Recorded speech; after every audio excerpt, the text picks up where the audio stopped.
الحمد لله وحده والصلاة والسلام على من لا نبي بعده. قال الله عز وجل في كتابه العزيز: أعوذ بالله من الشيطان الرجيم. بسم الله الرحمن الرحيم. ما كان محمد أبا أحد من رجالكم ولكن رسول الله وخاتم النبيين. وقال النبي صلى الله عليه وسلم: أنا خاتم النبيين لا نبي بعدي. صدق الله العظيم وصدق رسوله النبي الكريم. شہنشی پر جلوہ افروز علماء اکرام، معزز و مکرم سامعین اعزام، آج میں اس مجلس میں جس موضوع پر لب کشائی کرنے کی جسارت کر رہا ہوں وہ ہے عقیدہ ختم نبوت.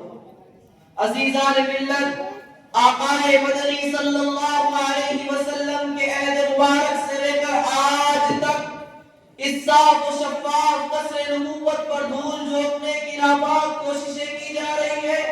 باطل مختلف زاویوں سے اس میں سر بٹول کر رہا ہے اور قصر نبوت کو منہدم کرنے کی کوششیں کی جا رہی ہے. یہی وجہ ہے کہ آقا مدنی صلی اللہ علیہ وسلم نے اپنے عہد مبارکی میں اس کی پیشن گوئی فرما دی تھی. چنانچہ فرمان نبوی ہے: لا تقوم الساعة حتى يبعث دجالون كذابون كلهم يزعم انه نبی. کہ تا قیام قیامت جھوٹے جعلساز کذاب دجال مدعیان نبوت کا ظہور ہوگا. حالانکہ ان ظلم و جہور انسانوں کو، ان عقل کے اندھے لوگوں کو قرآن کریم کی 99 آیات، 210 احادیث نبویہ، نیز اجماع صحابہ و تابعین اور اجماع فقہاء و محدثین کے ذریعے باور کرا دیا گیا ہے کہ خاتم النبیین والمرسلین محمد ابن عبداللہ بن عبد المطلب کی ذات عالی ہے. آپ کے سر پر ختم نبوت کا تاج رکھ دیا گیا ہے. اب آپ کے بعد کسی مرزا قادیانی، سلی، پرویزی، شکیلی کی امت کو کوئی ضرورت نہیں. عزیزان ملت، جب ہم مسئلہ ختم نبوت پر قرآن و حدیث کا گہرائی و گہرائی سے مطالعہ کرتے ہیں تو ہمیں ملتا ہے کہ کمال منصب نبوت دو چیزوں سے مزین ہے. نمبر ایک، ماقبل انبیاء اکرام علیہ السلام و تسلیم کا آپ صلی اللہ علیہ وسلم کی تصدیق کرنا، اور دوسرا اپنے بعد آنے والے نبی کی خوشخبری دینا. چنانچہ آمنہ کے لال قیامت کی خوشخبری سیدنا عیسیٰ علیہ السلام کی زبانی یوں گائی گئی: انی رسول اللہ الیکم مصدقا لما بین یدی من التوراۃ ومبشرا برسول یاتی من بعد اسمہ احمد. مگر حضرات، سوال یہ پیدا ہوتا ہے کہ ابوت و نبوت میں کیا مناسبت ہے؟ تو فطرت پکار کر کہتی ہے کہ دنیا کا ایک ضابطہ اصول ہے، ارباب کا ایک نور نظر رکھتے دیگر ہوتا ہے جو اس کے منصب کا جانشین ہوتا ہے.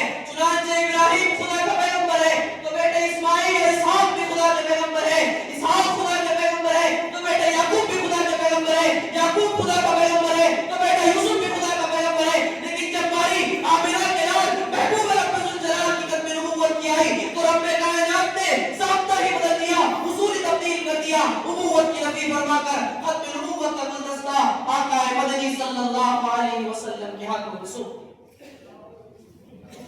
چنانچہ آیت ختم نبوت کی تفسیر بیان کرتے ہوئے ایک عظیم مفسر قرآن علامہ ابو جعفر ابن جریر طبری رحمہ اللہ تحریر فرماتے ہیں: الذی ختم النبوۃ وطبع علیہا فلا یفتح لأحد بعدہ الی قیام الساعہ. کہ حضور نور محمد عربی صلی اللہ علیہ وسلم پر اختتام نبوت ہو چکا ہے. اب یہ دروازہ صبح قیامت تک کسی کے لیے نہیں کھولا جائے گا. عالم اسلام کا ایک عظیم مفسر قرآن علامہ امام الدین حافظ ابن کثیر رحمہ اللہ تحریر فرماتے ہیں: فهذه الآیات نص فی انہ لا نبی بعد. تفسیر روح المعانی کا بیباک مصنف علامہ سید محمود آلوسی رحمہ اللہ تحریر فرماتے ہیں: المراد بقوله خاتمهم انقطاع حدوث وصف النبوہ. آؤ میں تمہیں اس سے بھی آگے لے کر چلتا ہوں. علامہ کشمیری رحمہ اللہ کے مقال مفتی شفیع صاحب اپنی کتاب ختم نبوت میں تحریر فرماتے ہیں: امت کا سب سے پہلا اجماع صحابہ